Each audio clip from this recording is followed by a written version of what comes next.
for his expertise in commercial law. We are deeply honored by my Lord's gracious presence today. Honorable Mrs. Justice Anu Sivaraman,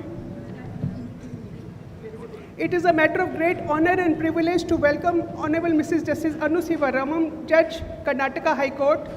Her ladyship's career reflects not only deep legal scholarship and judicial excellence, but also a remarkable understanding of the evolving realities of the legal profession. We extend a very warm welcome to her ladyship and are deeply grateful for her gracious presence with us today. It is my proud privilege to warmly welcome Shri R. Venkatramani, Learned Attorney General for India, to this esteemed gathering. Shri Venkatramani's contributions are marked by legal excellence, constitutional wisdom. He has also been involved in the work done by Constitution Review Commission and has been a member of Law Commission of India. His presence at this discussion greatly enriches the occasion, and we are deeply grateful for his gracious presence.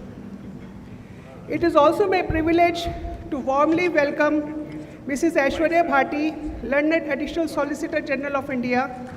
Mrs. Bhati, one of the youngest women lawyer to be conferred the designation of a senior advocate by Supreme Court of India, has also been Secretary of the Supreme Court Bar Association. We are certain that her insights and experience will greatly enrich today's conversation on the gender justice. Welcome, ma'am. Shri Vikas Singh, the President of Supreme Court Bar Association, is, through his 4th term as President of Supreme Court Bar, his remarkable journey in the legal profession is an inspiration not only to the first generation lawyers, but also to entire Supreme Court Bar Association, including his EC team. He has been a committed supporter of female education and women's rights, reflecting his enduring commitment to justice, equality, and social empowerment. On behalf of all present here, I extend a heartfelt welcome to our esteemed dignitaries and thank them for joining us for this significant discussion to share, reflect, and inspire.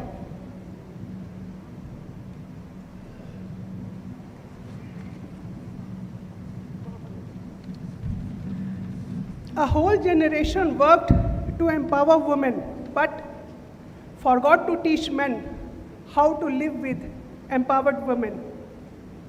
I request Tech Team to start the presentation showcasing the efforts undertaken by Team SCBA to widely publicize the first of its kind national survey on welfare of lady advocates.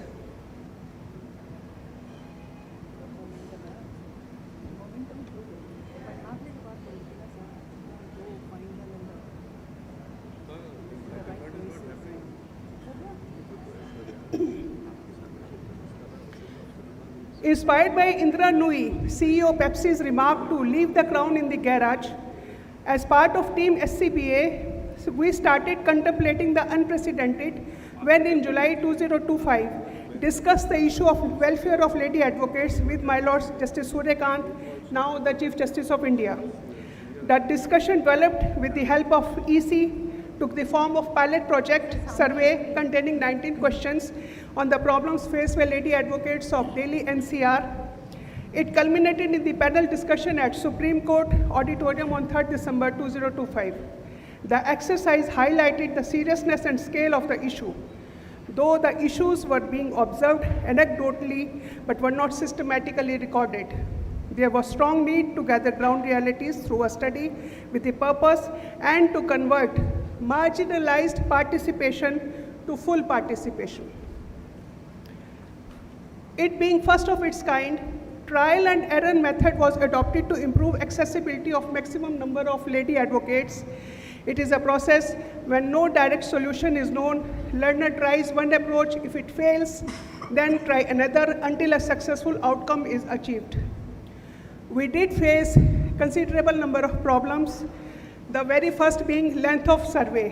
While the pilot project for Delhi NCR had 19 questions, for the national survey, we ended up having 75 questions, which were reduced to 53 questions, and the 54th being suggestions invited up to the word limit of 300 words. Second barrier was language barrier. While in pilot project it was English, as concentration was on Delhi NCR, For national survey, we kept receiving requests from various corners of the country to get it translated into regional languages, but because of time constraint of a month or so, that could not be done, and we were left helpless as far as this issue is concerned. Area covered, like pilot project we started with initially with Delhi NCR, and the difficulties being faced were practical difficulties, like we had responses, the lady advocate has already filled the form while she was getting confused with the earlier pilot project survey. Further, they kept deferring because of time constraint and the survey questionnaire being too lengthy. The few chose to not respond to any query. The advocate on record and non-advocate record who could shift for a while to their respective home states were sent away to Tamil Nadu, Andhra Pradesh, Kerala, Jammu. The Standing Council of various states practicing in Supreme Court were requested to request the advocates known to them in their respective home states so that they can be reached out and we can have more and more responses. Further, we adopted high-tech mode. We created QR code, Google link. Interns, juniors started visiting 10 out of 13 bar associations of Delhi in a clockwise manner. They'll start from Saket, Dwaraka, Rohini, or anti-clockwise manner from Kadkaduma to Tis Hazari to Rohini, with the aim of reaching out to more and more lady advocates gathered on the occasion of some cultural function or seminars, as we also try to ensure that the SCBA circular being circulated has been placed on prominent places in respective courts. The problem was at times technical glitch, QR code not working, Google link not opening. Then we started with emails and WhatsApp. The team SCBA sent more than 11,000 emails to respective individual lady advocates throughout the country, more than 7,000 WhatsApps, but every day they will get blocked after a number of WhatsApp and emails are sent. The SCBA office repeatedly sent emails to lady advocates, members of SCBA, 797 district judges in India, bar councils, bar associations, office bearers, as well as Registrar General of various high courts. If it was not enough, we approached YouTube influencer and started with extensive study. Response of it being, it's a scam, or there was also a threat from an advocate in Jhajjar. He said he'll lodge a FIR because all this is fabricated. So we decided to visit various districts in Haryana, Uttar Pradesh, and we did manage to visit as many as 25 districts because of the time constraint. The procedure framed was find out a source within the Supreme Court or at the respective district court, then create a nodal officer who will fix a working day when we can physically visit and explain the survey to the lady advocates there. The problems we faced, no response from source or the nodal officer, or the date finalized was having strike in the district court, or on account of some death, the lady advocates were not available. The best response we got was from Panipat district in Haryana, where the gathering of the lady advocates asked us that please let us first fill the response to this survey. Later on, you can speak and tell us what is the purpose of this survey. They were so excited. In Mathura district, also in Uttar Pradesh, the lady advocates did not hesitate to learn how to operate QR code or Google link and how to fill in the form. The SCBA team did travel overnight also, and in early hours in extreme adverse weather conditions. We also had NTTV coverage by Ashish Bhargava, journalist, wherein we came to know that Bhuj district in Gujarat, it has no separate washrooms for lady advocates, and many lady advocates sent response to that NTTV coverage, highlighting that they are ailing with hygiene issues, including UTIs. We also had virtual meets with various universities like Jamia, Hamdard, Jindal, and many others to reach out to lady advocates who were, though enrolled, were not in active practice because of their higher studies. I'll be failing my duty if I do not express gratitude to Akhil Bharatiya Adhivakta Parishad, Women Unit, Meera Tai, Vice President, Anjali Helkar, National Secretary. They motivated the members of the Parishad to fill the National Survey form. Interestingly, strangers to survey who had no direct interest also were eager and contributed to the filling of the National Survey form. Male colleagues, both advocates on record and non-advocate on record in Supreme Court, volunteered to get the response added to in numbers. There was a gentleman director, Muzaffarpur Law College, Bihar. He went to various district courts to circulate the form and ensure that more and more lady advocates fill the form. One of erstwhile client 2 decades ago in Ahmedabad, Gujarat, visited High Court, District Court, Ahmedabad thrice on herself explaining the data to the lady advocates there.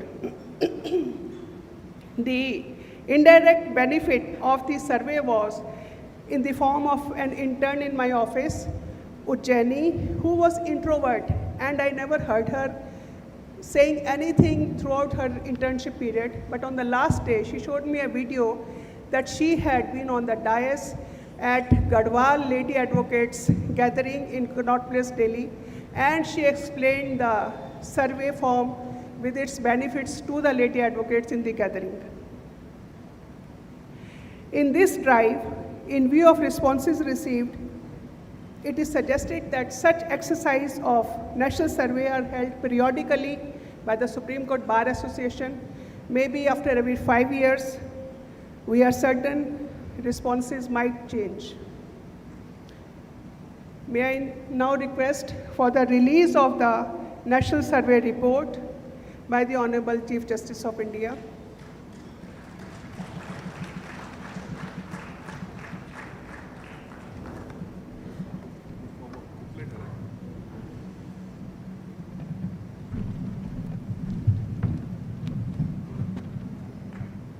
Senior Advocate and Senior Executive Member, SCBA, to explain the National Survey Report. Namaskar everyone. Since the background for why and what we did during the process of survey has already been explained by my colleague, I'm not going to get into that. I will be speaking mostly of the statistic, the findings that has emerged, and I'll try to make it as brief as possible. Technical team, we can start with slideshow. So slide 1, it talks about, I begin with a thought that is inspired by Michelle Obama, though it is adopted for today. The future of our legal world is only as bright as the future of our women legal professionals.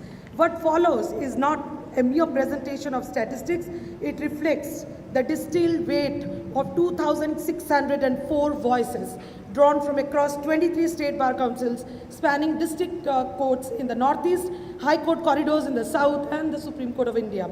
To the best of our knowledge, this constitutes the most expansive national empirical exercise ever undertaken so far as women legal professionals are concerned. The next slide, we begin with why this survey was needed at all. For over a century, the lived experience of women at law have been treated as a personal anecdote rather than structural deficit. We needed baseline evidence. Hence, this survey asked 54 analytical questions spanning every stage of a women practitioner's life cycle. It drew 2,604 responses with grassroots participation at its core. 52.9% of the respondents practice in district courts, 28.2% in high court, and 23 state bar councils represented. Slide 3, the demographic profile that you can find out. Question number 1, 2, 3 dealt with that. It shows 37.4% in 0 to 5 years of practice. So they're very early on in their practice. 30.7% with over 15 years of practice. Question 4 shows 45% relocated for some reason or the other, primarily because of the family reasons.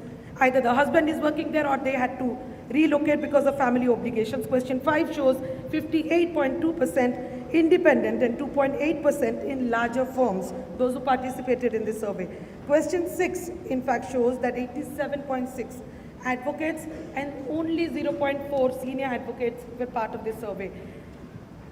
Question 7 in fact shows that 53.9% say designation is easier for men. While we were doing this survey, the 54 questions not only captured the fact or the raw data, it also did try to capture the mindset, the nuances and the biases that exist, and the preconceived notions or the belief system that existed. So this is a reflection of that. Question 8 and 9 shows 64.5% never held any government role. This includes the government panel advocates or anything of that sort. Question 10 and 11 show 59.4% show panel reservation. In fact, women have consistently, even in during our pilot study now, have insisted that there has to be some amount of reservation for panel allocations, and 67.28%, which is pretty high, support policy for women law officers.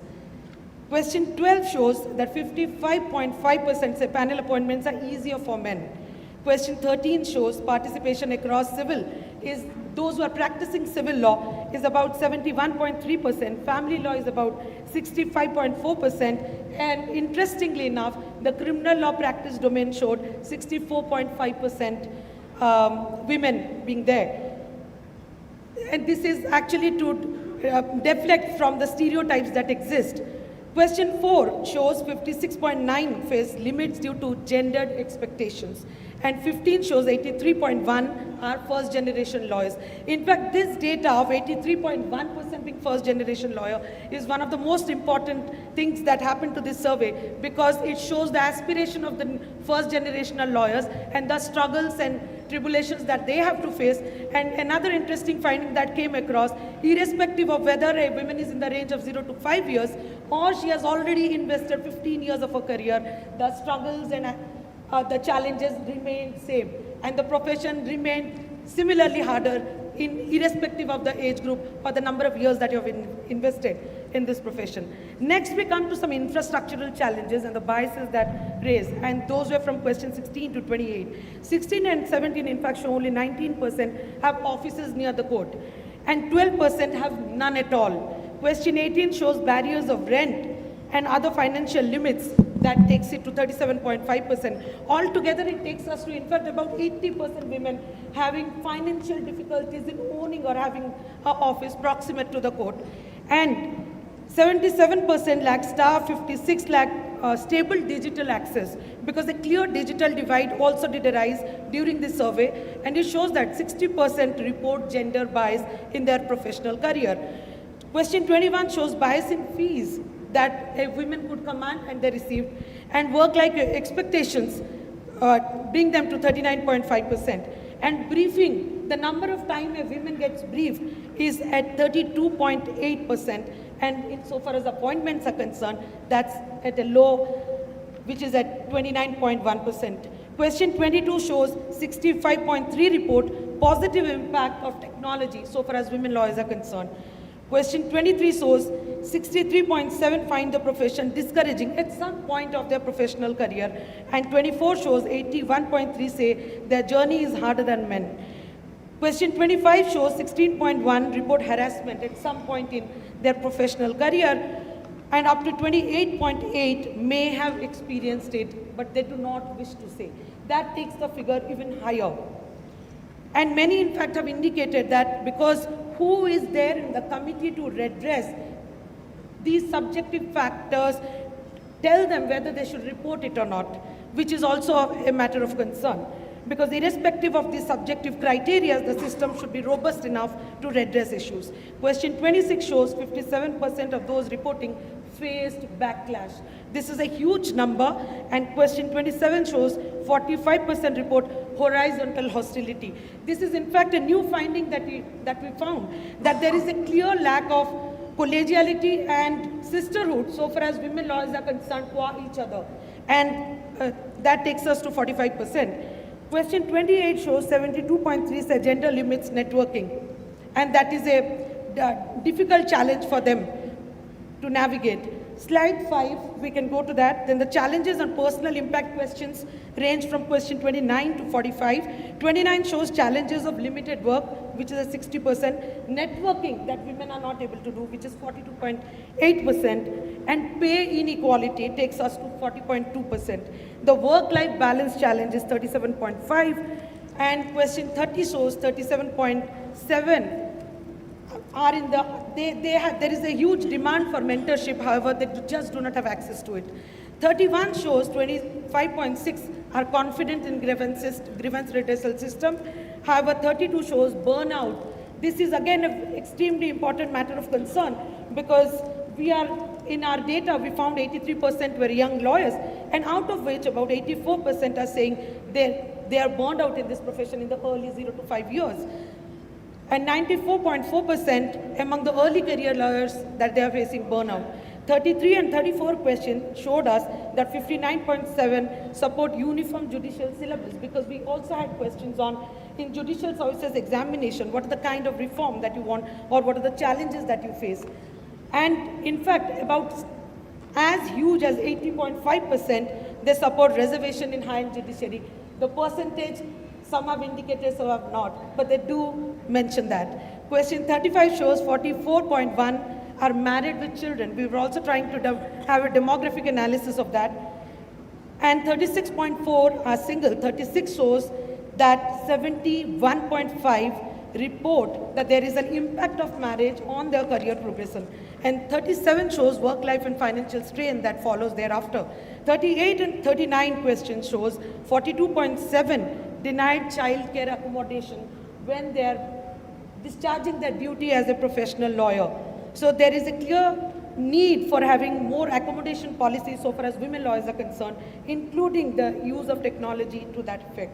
55.2% face difficulty in case deferrals if they needed it for caregiving roles to be accommodated. Question 40 shows 30.3% say familiar limits opportunities. 43 shows 47.5 would recommend judiciary as a career option. This also was the finding during our pilot survey, that a lot of respondents and their families would believe that if they join the judiciary, there would be a sense of stability that would be there. And 44 shows 89.8% support returnship program. This was a novel idea. We thought, why not put it to the respondents? Would they require or would they demand for any returnship program? Because after the maternity gap, when they join the profession, they do not have the same number of opportunities and they must have lost clients in between. So, and 89.8% said they want returnship programs. Question 45 shows 1 in 10 are unable to enforce their own rights. Coming to slide 6, which is very interesting on leadership and aspiration questions, 46 to 54. On the last occasion also in December, we had noticed that with the intervention of the Honorable Supreme Court, Honorable the Chief Justice in providing for 30% representation of women in bar leadership position, it had a clear impact. So question 46 shows 25.7 say equal leadership opportunity are required, while 64.7 they do not find it existing at all. 47 shows that barriers of network is a major reason why women are not in the leadership positions in the bar associations and bar council. Financial and time limit follow that. And next comes the family expectation, and the last being the hostile election procedures and practices.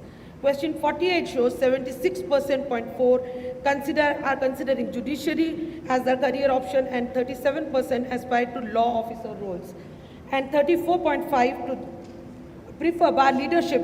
And question 51 takes us that 77.3% support term limits in any elected positions, because that seems to be a real challenge.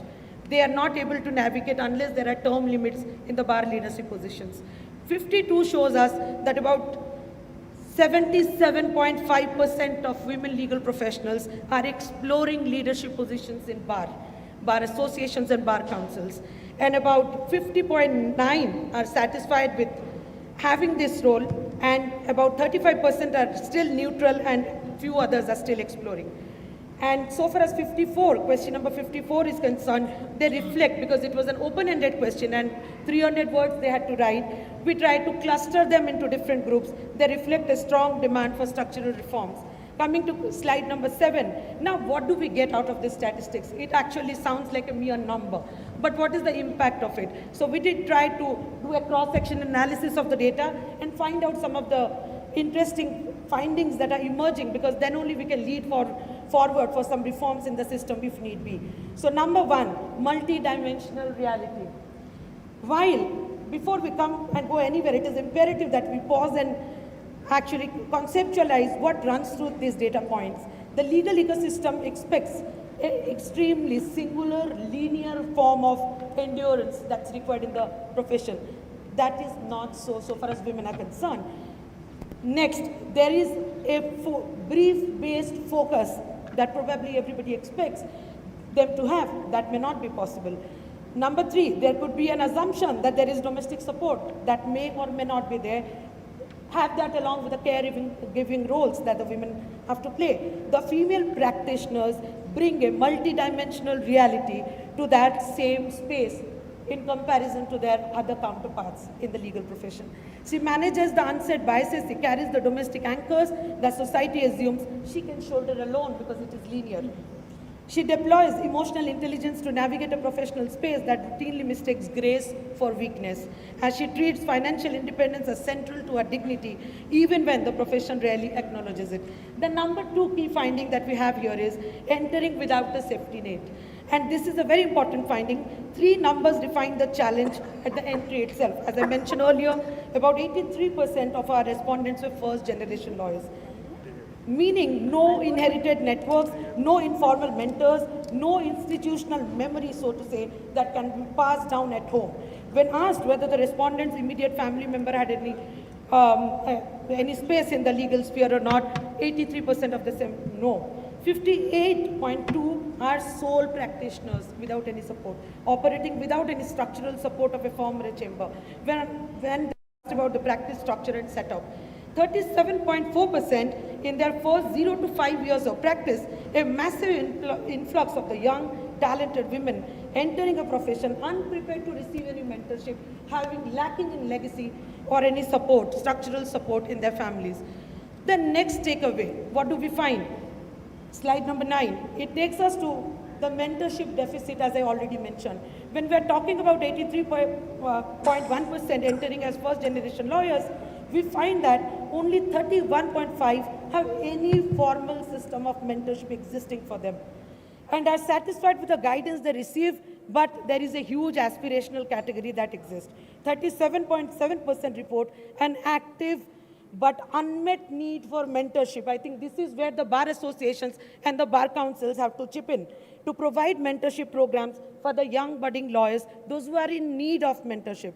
When in the absence of inherited professional networks, this becomes a very important factor. The next takeaway is the proximity penalty.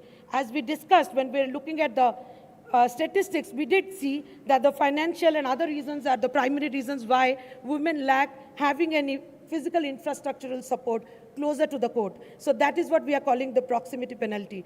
Only 19% of the respondents have a walkable office near the court. When asked about office, in fact, there are different rings. If you look at the ring, you will find that this is not a preference issue. It's not that by choice they do not want to have an office closer to the court. They just cannot have it yet. It is an access issue. And therefore, this needs to be, again, addressed by the bar associations and the bar council, so far as the access issue is concerned.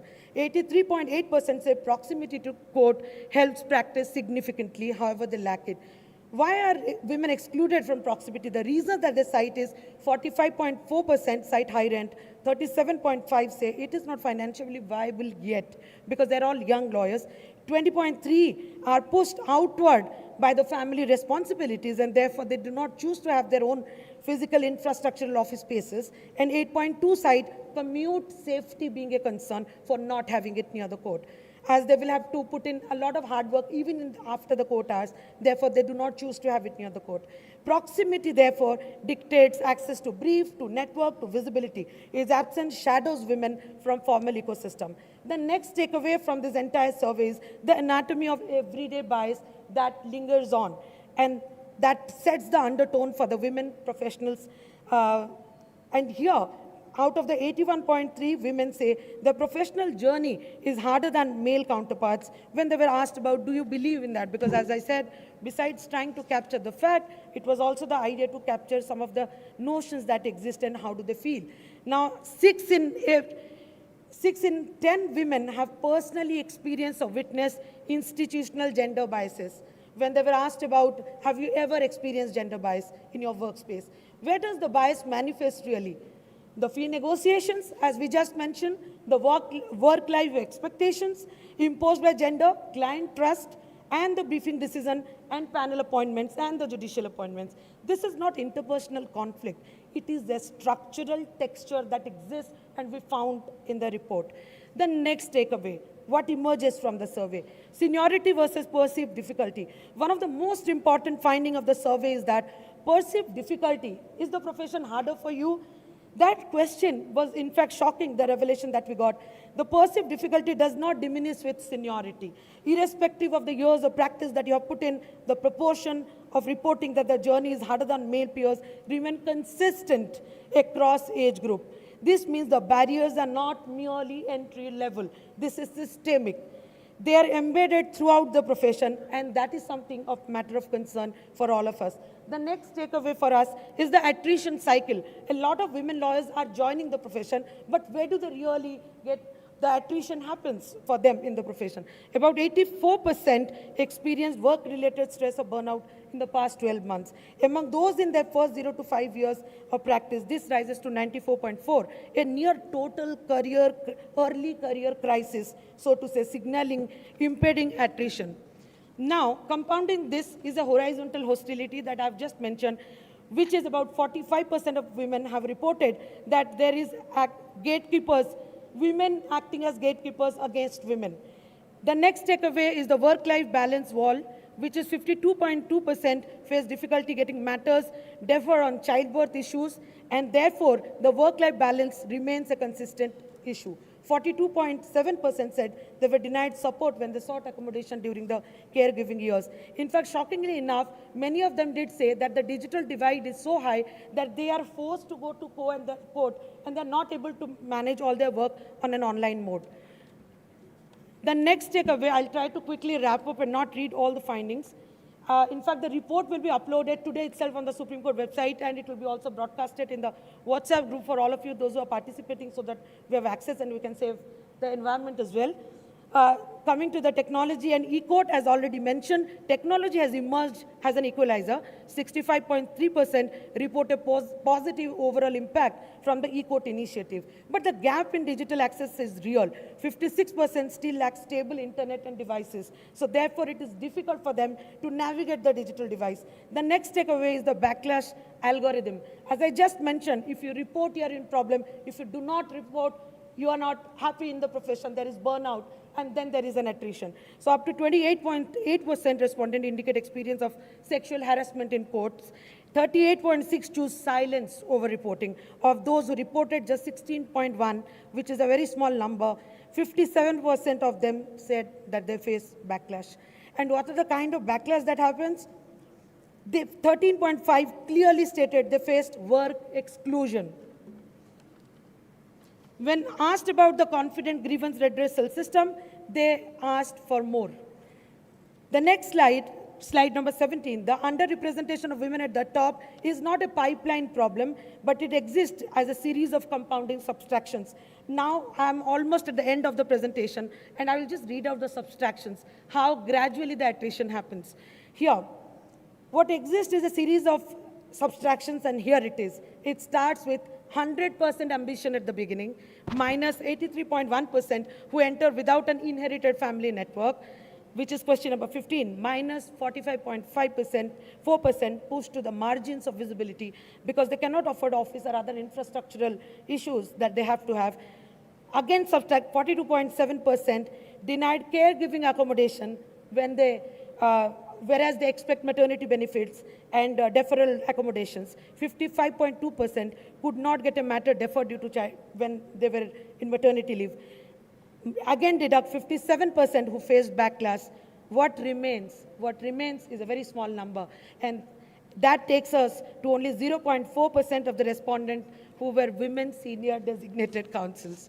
So therefore, the attrition, if you look throughout the process, it's systemic, so it's not a pipeline issue merely.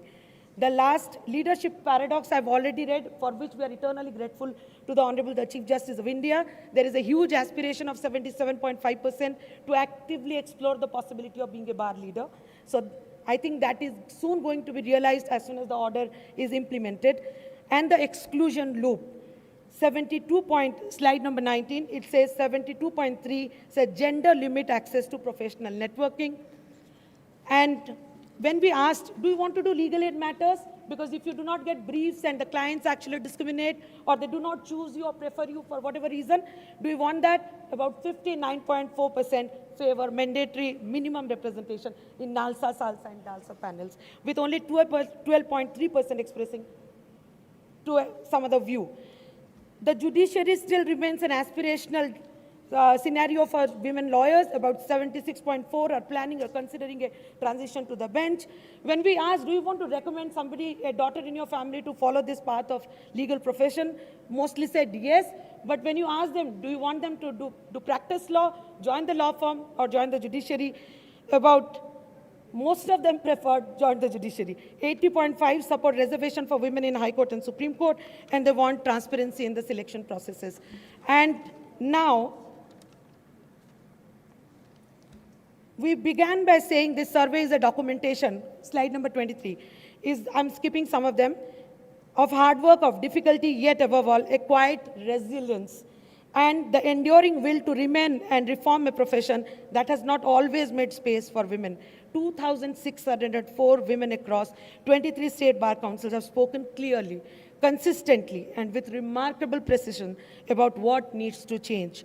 The Supreme Court Bar Association is committed to ensuring that these voices move from this report to institutional policy, from data to dignity. In fact, when you access the report, you will find at the end, which I'm sure my learned colleague, Mr. Panigrai, is going to talk about the reforms, the directions for that we have already indicated.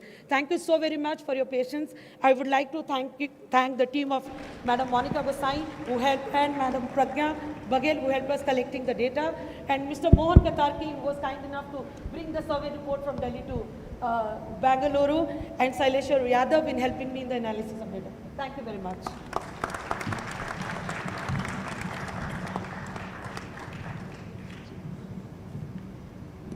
May I now request our President, Mr. Vikas Singh, to start with the question-answer session.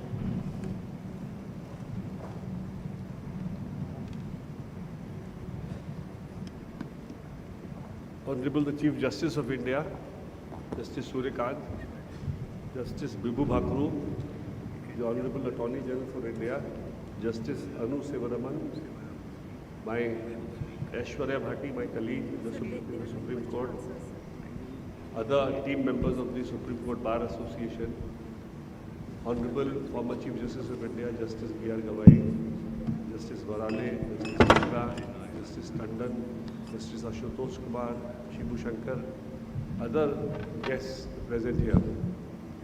First of all, I'd like to thank the Honorable Chief Justice. He was not here on the inaugural session today. I did make a brief mention, but this national conference is happening because of the date given by you long back. You agreed that in Bangalore you will have some time, and you were supposed to be only half day away from us, but unfortunately there was something very important coming up tomorrow. You are unable to be with us tomorrow, but we are glad that because of you we could start this conference, our first national conference in Bengaluru today. As far as the, I've changed this format because we're running into time, so I thought let me do it like I'll set the context of this debate and then I'll request the other speakers to go forward. In the legal profession, why women don't do well? If women can do well in every other profession, whether it be bureaucracy, whether it be science, whether it be medicine, whether it be corporates, whether it be finance, whether it be marketing, what is it that holds women back from making a mark in the legal profession? So really that really is the context of our debate today. Is there something wrong in the system that we are having for women? Is there something wrong that the practices that we follow as far as litigation is concerned? Is there any corrective action to be taken to ensure that this is corrected? Is actually the debate today. This is what I feel was the purpose, because to exclude women from the judiciary or from litigation is actually regressive. We are going backwards. It should be our responsibility, and especially since I'm the bar leader of the Supreme Court bar, I consider myself to be in a position to do something, and I thought that is why this kind of a session will be very important, to do some soul searching and try and find out some solutions. Now, we have all read the survey, and the survey will be uploaded, so you all can also have a look at the survey at leisure later. But the crux of the survey is that somehow litigation and politics, women have not fared well. Of course, in politics, there is a amendment to the constitution. We will be having a reservation, which is of course not yet kicked in, but hopefully it will kick in, and that reservation will definitely improve things as far as politics is concerned. But as far as the reservation in judiciary is concerned, that's still a far cry.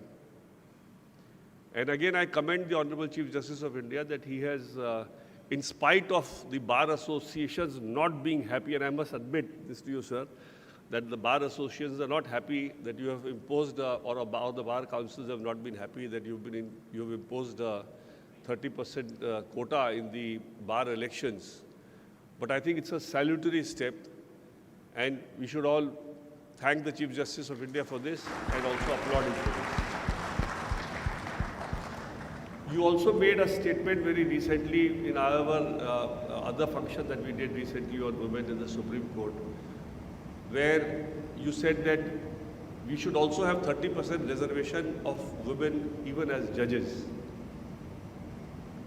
Now, that's again, I'm sure that it will be your endeavor to do something very significant in achieving that. I only feel that I can, as a leader of the bar, give some thoughts which will help you achieve that. When you look at elevation, I'm straight away, otherwise there are a lot of issues which I would like to deal with about women, how women entry should come and how the bar should play a very active role, because I think the bar plays a very active role in ensuring that they get proper placements, that they are not in any manner harassed or exploited. These are issues, of course, which are very, very large issues, and I think all the bar associations of the country should take this as a very important part of their responsibility.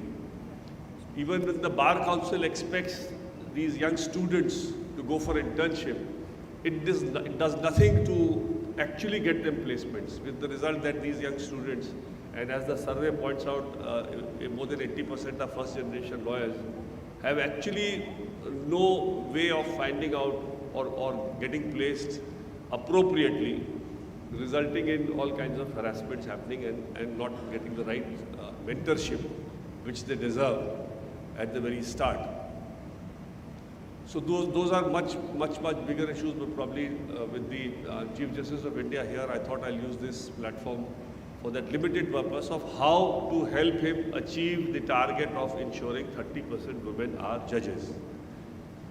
Now, sir, as you will be noticing the present system, the collegium system, you are looking at the people who argue before you.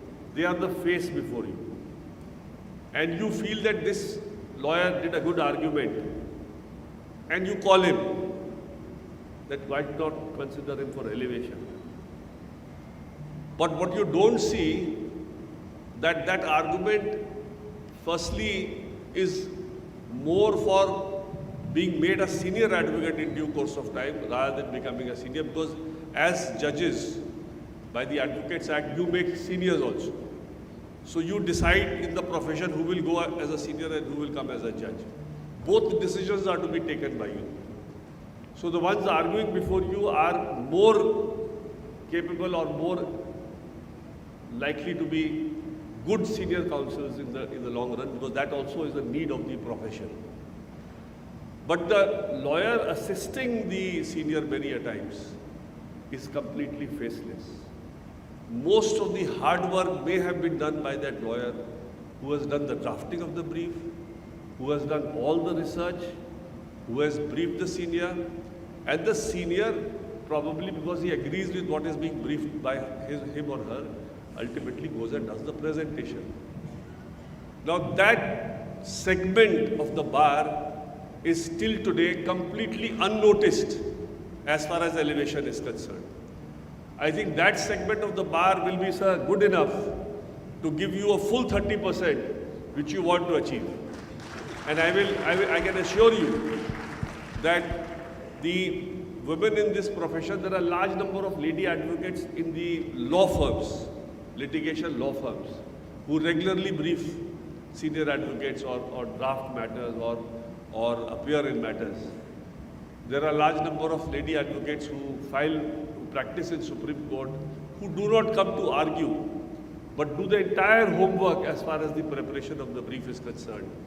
There are a large number of advocates who ultimately do the whole strategy, planning, research, the entire homework which goes in the final presentation, which you actually only see. You see only the final presentation, which is by that mouthpiece who's in front of you, may be a senior or may not be a senior.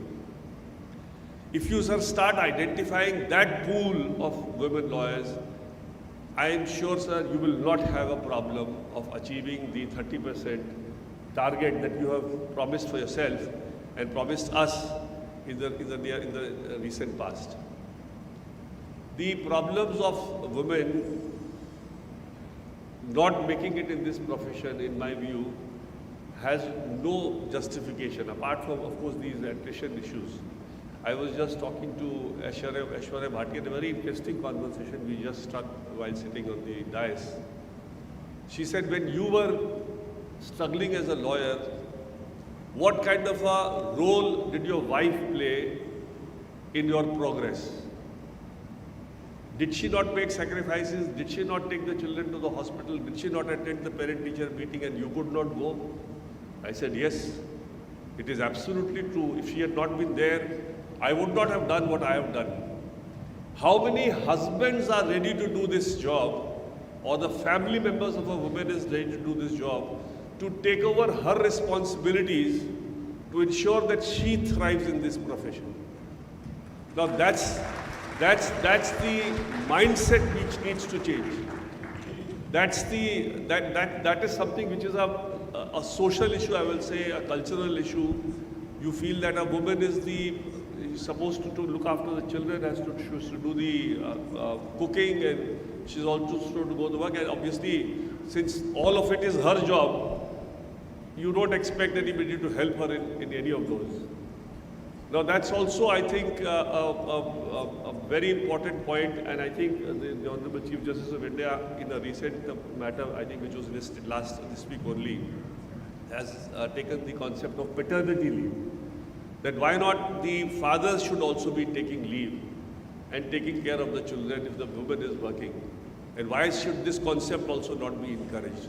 So I think these are very, very important debates, and I think I would only beseech the Honorable Chief Justice of India, and also because we are a channel and we have a couple of Chief Justices also here, and I'm sure we will be able to reach out to the other Chief Justices also, that if they start this identification process of looking at the faceless people in the system so far, the faceless people in the system, I'm sure achieving this target will not be a problem. And I end only with one small note, that where in the lower judiciary, the selection is purely by merit, which is by a competitive examination and by a interview, women are more than 40%.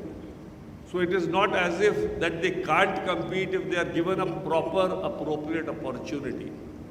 So obviously in the collegium system, there is something lacking as far as looking up at the right merit is concerned. And it is that merit criteria which is lacking in the collegium system can be easily corrected if the collegium system is ready to move out and look at people who are so far unidentified in the system. Thank you.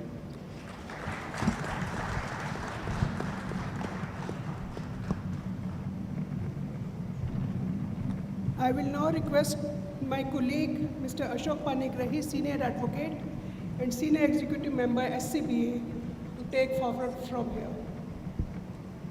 Good afternoon, everybody. Now, what would be a better time to speak on this, because the Navratra is on, so we are speaking on women and law. In fact, I would start the discussion. I wouldn't say much. I'll just start the discussion from the Chief Justice. The Chief Justice was shared with the report as of now. So what would be your views or the key takeaways which you think that we could bring in?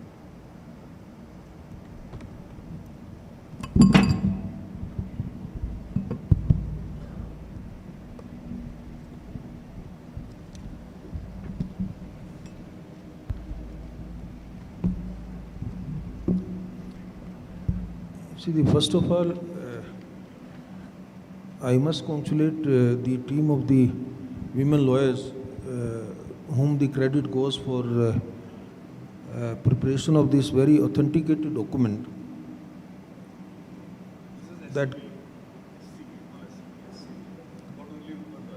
no, SCBA provided a platform, but credit goes to the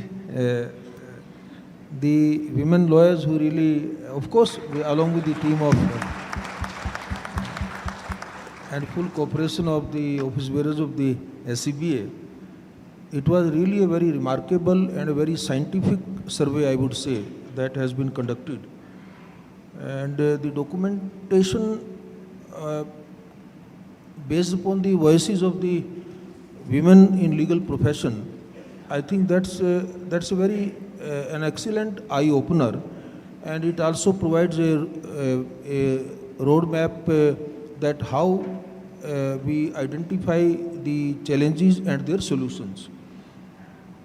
If you come to page 15 of the report, you will find the priority theme.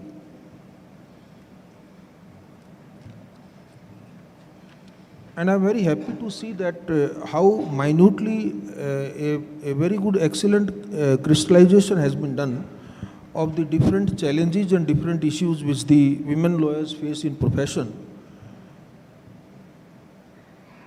The brief details you will find on page 14, but before coming to page 14, I will refer to page 15. If you will see, the first item is equal access and equal opportunity. The best part of the report is that it merely does not flag the problem or the issue or the challenge. It also tries to respond to it, that what can be the effective response to that. And the answer given is, and the gender-based discrimination in work allocation, briefing, and empanelment. So on the speaking on the very first item, I personally believe that when we talk of equality within our constitutional framework, this equality is not merely on papers. So the equality has to be translated into the lived experiences. And for that, we have to take the initiatives at different levels. What has happened is that nowadays, 2-3 things are very encouraging. One is that when you go to the national law universities, the national law schools, even our conventional universities where the law departments are there, it's very encouraging to see that more than 50% students are our girl students. That itself shows the first, a very strong foundation and symbol and visibility of the women in legal profession. That shows that how in the women groups, that how the society is now encouraging that our girls, our daughters should also now come to the legal profession or the legal world, maybe that eventually they go to corporate or they go to judicial services or they eventually join the profession. But you will also find that there is, from last at least 10 years, that there is a very, again, very encouraging, very positive and very optimistic approach when you will see the entrance into legal profession. So if you go by the static of enrollment every year, you will find that lot of women are getting enrolled as members of the bar. Let's ignore the conditions of requirement of practice of 7 years to become an officer in the higher judicial services, or a particular length of practice for the purpose of becoming a judicial officer. I am not on that point. Even before these conditions, there is a very growing trend last couple of years that the women are joining the bar. The problem starts after that. So you have a lot of equality at the entry level, whether it is the law schools or the profession. I think question is that are we able to maintain that equality at the subsequent stages of progression in life, progression in professional life? How many ultimately women are surviving in the profession? Not as many those who really joined, and a very small percentage of those eventually ultimately leads the true professional life in the law. So maybe that couple of them, a good amount of them will settle down at different stages. There are several factors for that. Maybe this one session may not be sufficient to discuss all those challenges. But my main concern is that let us identify the issues, the challenges, the impediments, the roadblocks, which are eventually at a later stage in the profession are denying the equality part to the women. And once we are able to identify those challenges, then we need to resolve and find out a way out that. Say some of the way outs can be that why the women are not continuing in profession. Because the profession has very odd hours in working, because the how many litigants are not entrusting their briefs, or the seniors are not providing them the adequate junior fee. These are our multiple factors, and we need to resolve. The one or two or three quick solutions which I always find is that in the government empanelment of advocates, let us ensure, let's not go by 30%, let's be at least 50% women lawyers should be empaneled as government counsels. That can be one beginning. The second beginning can be that in the legal aid panel council also, at least 50% should be the women counsels on the legal aid panel. This is how you get a platform, an opportunity to show your worth in profession. This will also give you some element of stability, and ultimately if you prove your worth as a government counsel or as a legal aid counsel, I am quite sure that in due course of time, the private client will also catch up, and the talent never hides, whether you appear either of the side, and they will be really ultimately be able to establish their private practice also. If you sustain in profession, if you continue in profession, the second, third stage comes the judicial services. Now we have very encouraging facts and figure as far as the entrance level judicial services are concerned. Today we have almost 50% women judicial officers on pan-India basis. There are some of the states, I personally know some of the states are there where are 60% officers are now, those who are being recruited are women judicial officers. But on average basis, 45 to 50% judicial officers throughout the country are now the women judicial officers. They will eventually become the district judges. When you are district judges, then you have a share for the elevation to High Court. So the face of the High Court is also, you will find some of the High Courts like Punjab and Haryana High Court, there are 18 women judges, and thanks to only because of that initial stage they joined the judicial services, they were able to become district judges, and many of the district judges have eventually, based upon their hard work, seniority, competence, merit, integrity, and they have been able to now make to the High Court judges. I think this is how there is a long drawn process, a part of which, a big part of that battle which we have already successfully won, and only a small part leaves to ensure the gender equality, where I think all the stakeholders will work together, and the issues that have been identified in this survey, like formal reservation and representation, I have already flagged this issue that in legal aid council, in government empanelment, we can ensure that. Mentorship and structured guidance, I think senior members and the male members of the bar need to work on it. This can be a very effective way out. Financial support in early years, we can create a corpus. I think we can persuade the government of India, state governments to create a corpus which should be only meant to help the women lawyers, particularly during the period when they are required to go on maternity leave. There should be a dedicated professional assistance as honorarium that should be made available to them, for which the states can initially come forward to create that corpus, and slowly we can find out another mechanism to keep on adding that.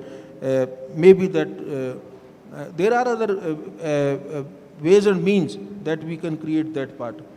Now this maternity protection and returnship, this is extremely important. This kind of protection must be provided in the profession, or of course in judicial services, or in the private sector this facility is available. So there is no reason that why it should not be there in profession. Safe work environment is another very important factor. I think this is extremely important because the legal profession, the working hours are quite odd. Normally, during the court time, you are in the court, and in the evening you have to work in the office. So it's a profession which demands late hour working also. So this safe work environment is also a very important factor. Child care infrastructure. I see no reason that in every judicial court complex, in every high court, there must be a child care center, there must be a crèche, there must be a child room, and this kind of facilities we must provide. I can assure you that I will take up the issues with the 3-4 Honorable Chief Justices are very much here. I will take up with all the high courts to make sure that this kind of facility is made available at all the places.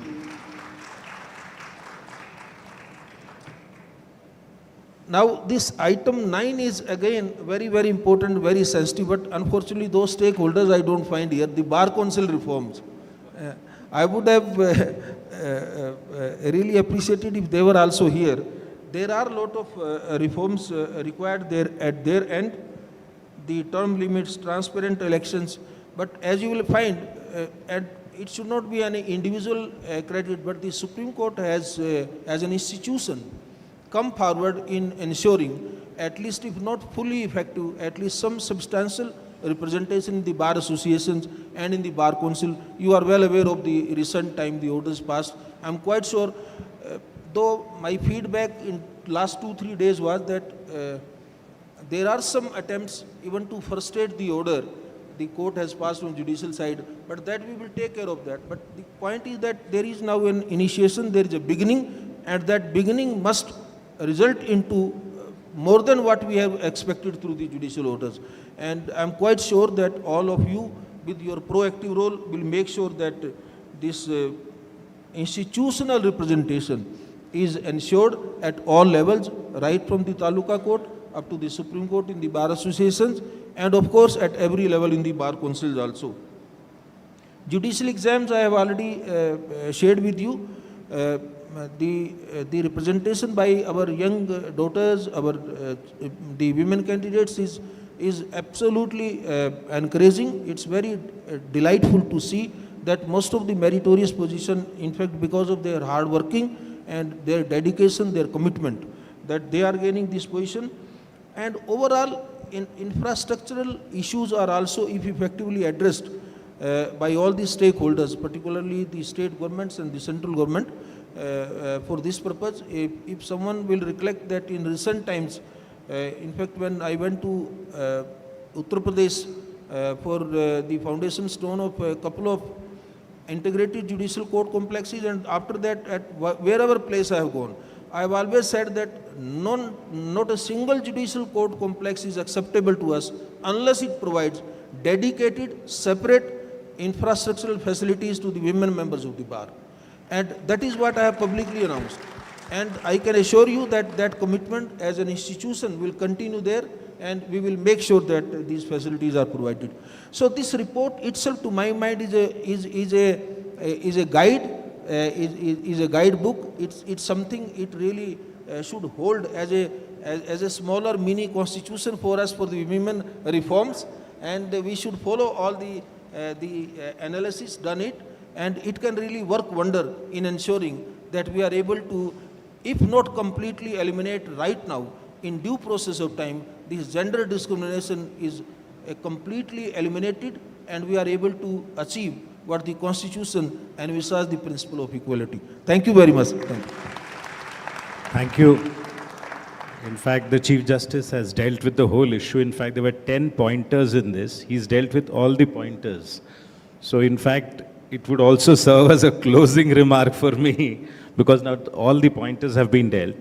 If I could now just ask Madam Aishwarya Bhatti that we'll just have one single question, so because we are running short of time.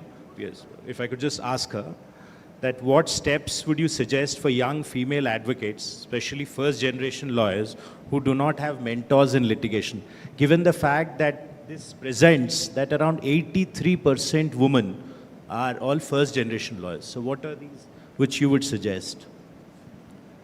Well, I think my suggestion would be that you have chosen a profession which has been a male bastion for far too long. So get ready to roll up your sleeves and jump right in, because even the male lawyers don't have it easy. Hard work, honesty, and humility. I always believe these three capital H's is what is required for any lawyer to make a way for himself. I think we should consider ourselves like farmers who are going into a field which has not been tilled for a long time. It's going to take a lot of hard work. It's going to take a lot of dedication. And I also feel that courage in the legal profession is not the roar that you hear on the podiums in the courtrooms or in the corridors. A large part of the courage in the legal profession in litigation is the meek assurance to yourself at the end of the day that I'm going to try again tomorrow. So you don't give up. You just go on and on, you don't give up. And from a personal experience, I can say that when I was a young lawyer, many clients used to speak in their local language in front of me and say, "Ye to ladki hai, ye kya kar legi?" But when I became an ASG and I told my clients that I had to give up the briefs as a government counsel, I will not be able to do their matters, the reaction from 99% of my clients were, "Can you suggest a good woman lawyer? We believe women lawyers are very dedicated and sincere." So it's really up to us. And one additional thing that as women we need is, we need to have comrades in arms. We need a band of brothers, so to speak, in blood, from our family, from our mothers, from our brothers, from our sons, from our husbands. Like I was sharing with sir, that law is a jealous mistress. Now, it is easy for men to keep jealous mistresses. It's not easy for women to have jealous mistresses and be accepted at home. So have a strong network of your friends, family in robes. Look for friends who are older to you, younger to you, and don't look for only gendered friends. Many of my colleagues here are like elder brothers, younger brothers, father figures. So you will get help from all quarters if you be on the journey that you have decided for yourself, and don't give up no matter what. Thank you, Madam. May I now just ask Justice Bhakru, what is it that you feel would be a singular pointer which would go towards inclusivity of women in the legal profession? Since we are running out of time, so I've made it short. I'll make it short. The systemic problem that we have, really, we must recognize in this profession is that it's an unstructured profession. So when we talk about the part that the women will play and how much can we allocate to them, we presume that there is a structure in which we can allocate.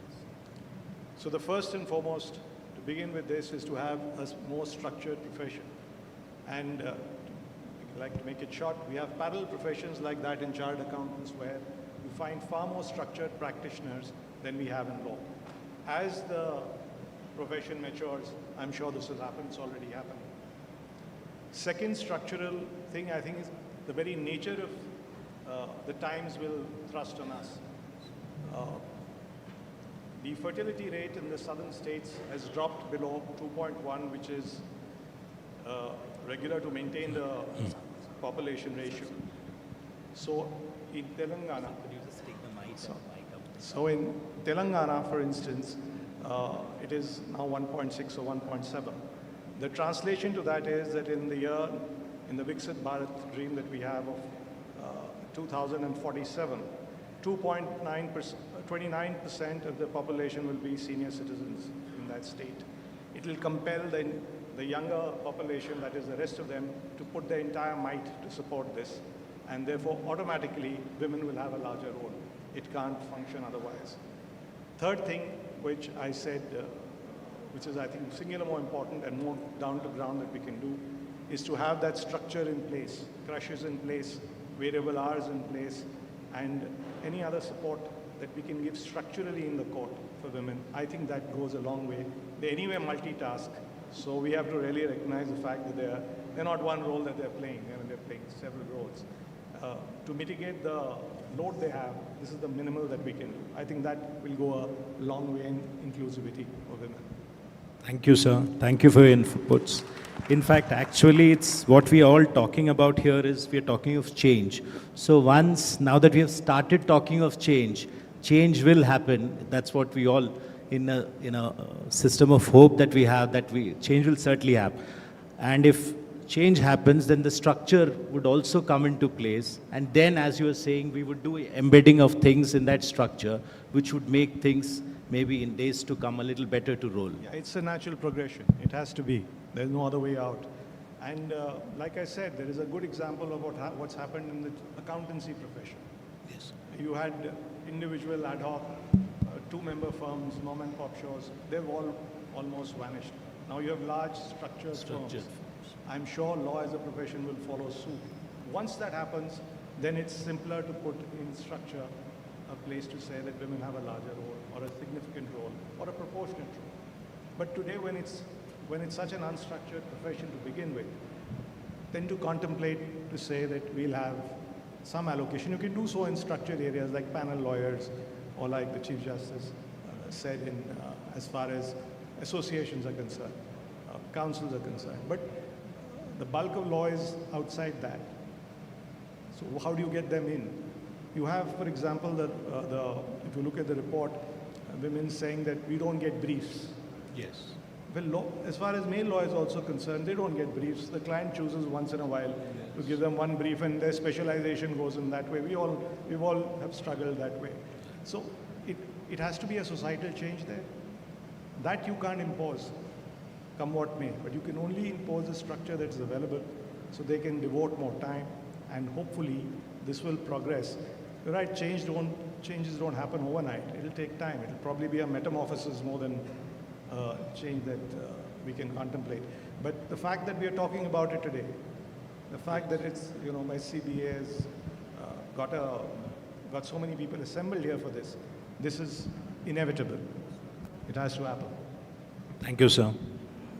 Now, could I just ask Madam Shivaraman, Justice Shivaraman, to give a bit of thoughtful insights, because as a lady judge, she's come up here. So what is it that you think that would be regarding maternity protection and returnship? Because returnship is because motherhood can't be a penalty. So what is it that you think that women should, or what is the returnship thing? Because if people do not return back to the profession after motherhood, that is, in fact, then you're losing a lady lawyer. You're losing somebody who would have been an asset to the system. So what is it that you think on that count? Let me start by just thanking the organizers for having me here as a part of this panel. So when we are talking about the problems faced by women lawyers, especially about maternity and returnship, I feel that what is required, like Justice Bhakru just said, this is a very unstructured place where it is very difficult to enforce any of these decisions. When you say maternity benefits and returnship, well, how do we enforce this in these small offices where there are maybe 4 or 5 people? So in a small legal practice, the question of replacement is something that the practice cannot afford not to do. So if somebody is going out for a an extended time, there has to be a replacement because otherwise the practice cannot continue. So coming back, there has to be some kind of a structured situation where there is something to come back to. So if you're working in a one-man or a two-man office, what do you have to come back to? So therefore, the structure is something which is extremely important so that there will be a space for the woman to come back to and to continue with her profession. I'd also like to put a small question with regard to the survey. The women who are dropping out, have we found, are they actually going away completely from the profession, or is it only the legal actual litigation that they're going away from? Are they returning and are they able to... Madam, they're returning back. When they return, they are not at the same position while they would have left the profession. That's the point. So they're returning to litigation itself? Either they're going for higher studies, Okay. so they take a break, Okay, or they are at home because of motherhood, okay, okay. or Thank some you, other thank personal you. difficulties. But Thank they you. want to come back. Yes, They want to come back. yes. So the coming back aspect, again, there has to be a structure for the woman to come back to. And the difficulty is being high-tech in the meanwhile, because the e-filing, etc., is proving to be a stumbling block for such lady lawyers. Absolutely, absolutely.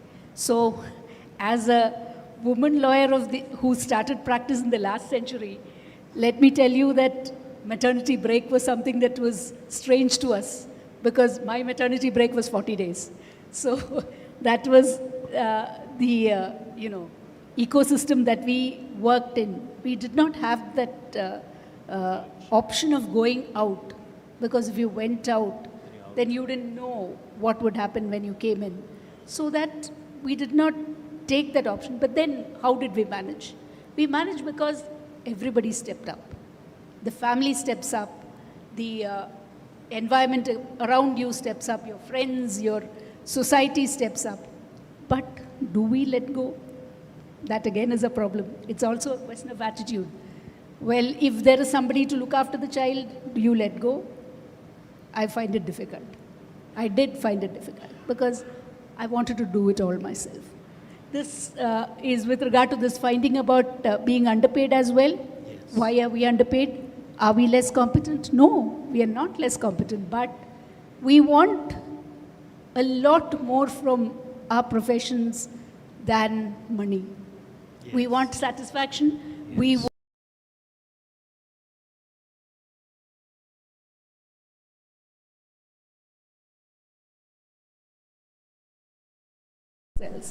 all that, I think, is the reality of this profession. Thank you. Thank you, madam. Thank you for this brief and nice insight.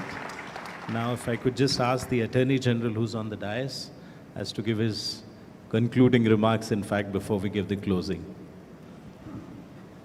And sir has a, sorry for interrupting, sir has a poem which also sir can. Before I read that, I want to enliven the audience.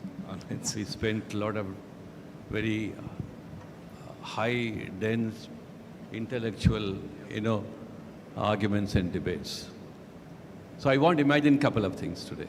I want to imagine that I am sitting in the Lok Sabha. I am the Speaker of the Lok Sabha. And all the women participants here, including the honorable judges, constitute the Treasury bench. And I'm going to ask you to vote in favor of the survey. You will raise your hands. So that's going to be the greatest moment for this survey. When women vote in favor of all the opportunity that ought to be made available to men, women, that will be a great moment in the country's life. The second imagination is, I imagine myself that Aishwarya Bhatti is the Attorney General, that I am only the additional Solicitor General. Yes. And they will certainly go and stand by your side and say, can I be of any assistance to you? That's the kind of imagination we need to have. We're just talking about the Chief Justice. Let us reimagine many things. From a reluctant ecosystem to a tolerant ecosystem to a more conducive ecosystem to an embracing ecosystem. We need to go from reluctant to ultimately to an embracing ecosystem. So all these, the survey is a great and a wonderful moment in the SCBA's history, and I'm sure that we'll be able to take it forward. Finally, one more, lighter moment. I suppose I write a letter to the Government of India saying that this survey is an important milestone in understanding women's position in the legal profession. I want to take quick action on that. I will also say that the Attorney General in India has never filed any petition as a litigant. I do not mind filing a petition in the Supreme Court while asking Chief Justice to take a suo motu action on this survey. I don't mind filing a petition in the Supreme Court and saying I'm arguing on behalf of the survey. I don't mind doing that. So I thought this is a wonderful opportunity for each and every one of us to relive our own thought process, to check, to scan, or how do we think on many of the important issues. I mean, it started in the morning with mediation. We looked at how the courts face enormous number of problems and handicaps and challenges. So unless we start imagining how to rethink, how to do a rethinking, fundamental rethinking, I don't think we'll have answers for all this. Article 15.3 says special provisions for women and children. All the 10 facets at page 19 are nothing but equal opportunity and equal access. Every one of them are facets of equal opportunity. Let us vote in favor of page 19. Right? Finally, I thought this morning, as I was thinking about the theme for the evening session, I penned a few words. Let me read it out. If it meets with your claps, if possible. Just for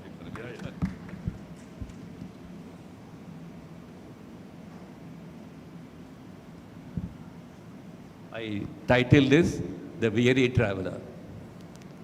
It's as if a woman is talking to all of us.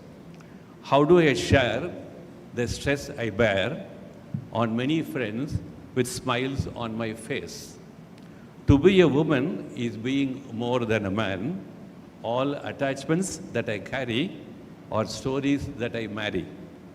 No task of human care is alien to my mental wear. In hospitals, I am your homely care. In schools, I am your mind-filled care.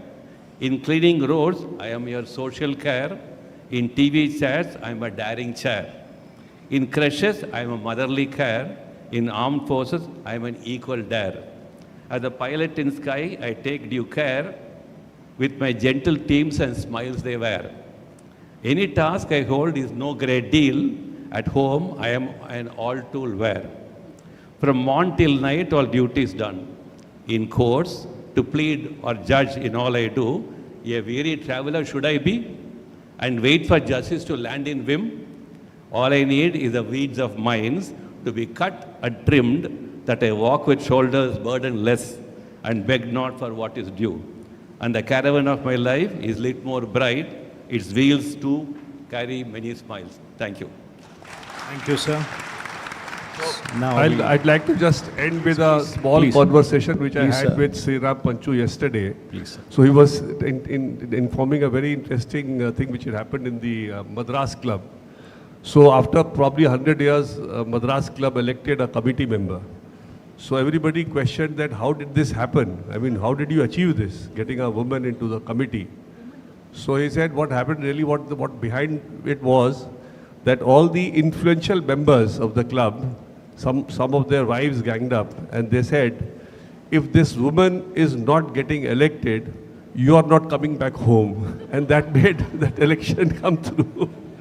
So we have to look at such solutions now actually to ensure that women really get the true place that they deserve in the system. Thank you. We are thankful to the whole dais, on the dais, off the dais, and for being part of this session. So now the closing remarks, I won't take much time. The Chief Justice has given a wonderful closing remark. In fact, at the beginning itself, he set the tone. The whole survey shows raw data which can be transformed into action.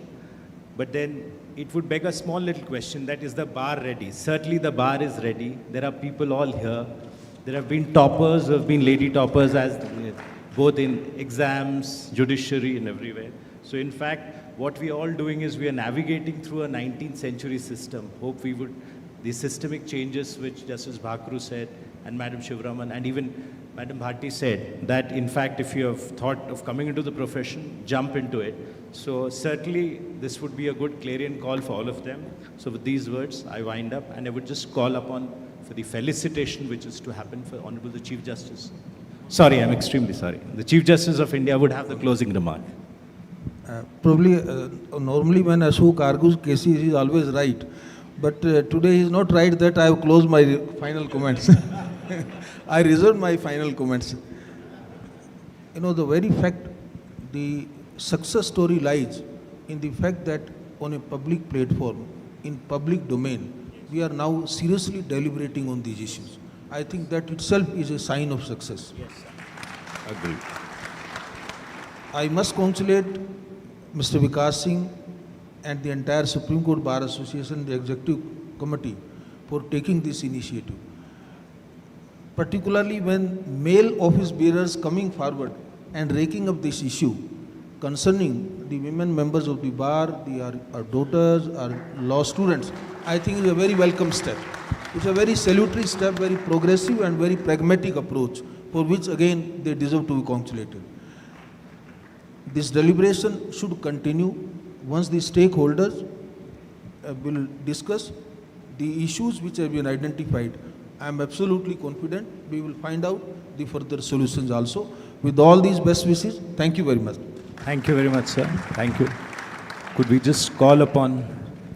May I request now Mr. Vikrant Yadav, Treasurer, to come forward and felicitate our Honorable Chief Justice of India, Justice Surya Kant.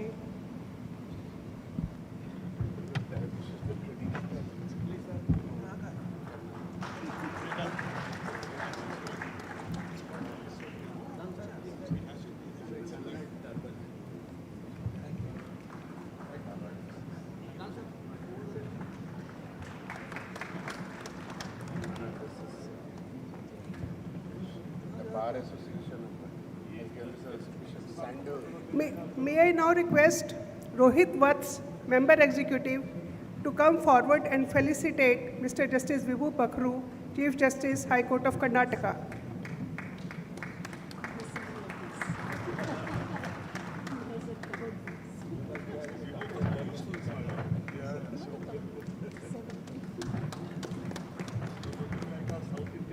Madam Samta Mishra Pushkarna, Member Executive, is requested to come forward and felicitate Mrs. Justice Anu Siva Raman, Judge, High Court of Karnataka.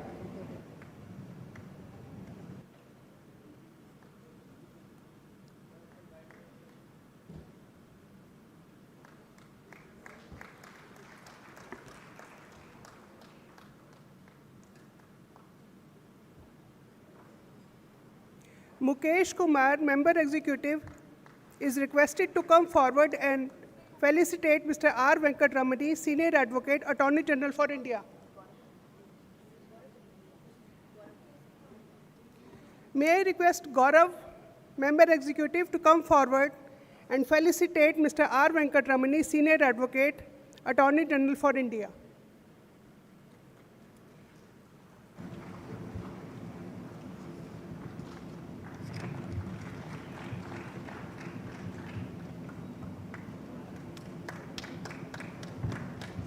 I would now request our Madam Secretary Pragya Baghel Madam to come forward and felicitate Ms. Aishwarya Bhati, Senior Advocate, Additional Solicitor General of India.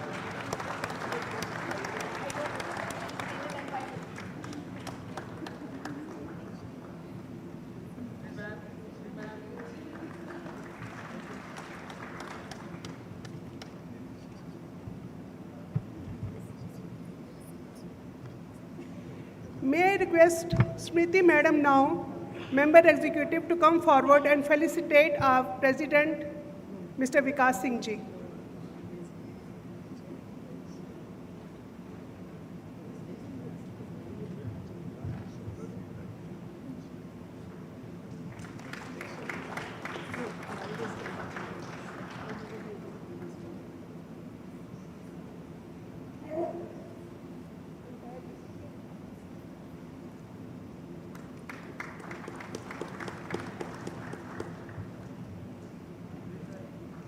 I'll request for a group photograph now.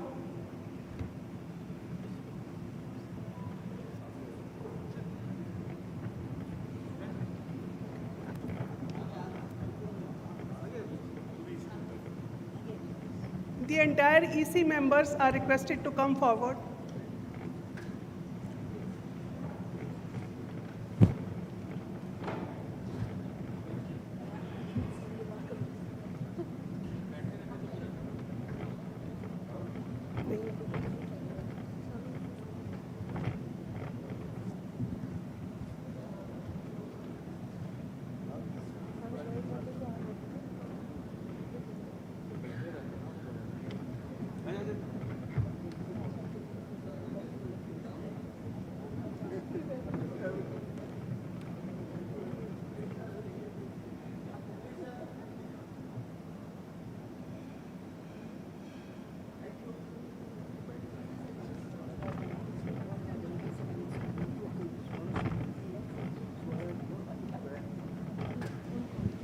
Now, can I request all the delegates to come outside for a group photograph with the Honorable Chief Justice of India, because he's leaving, and all the speakers also, all the speakers and all the delegates. Can I request everyone, please, to join us for a group photograph?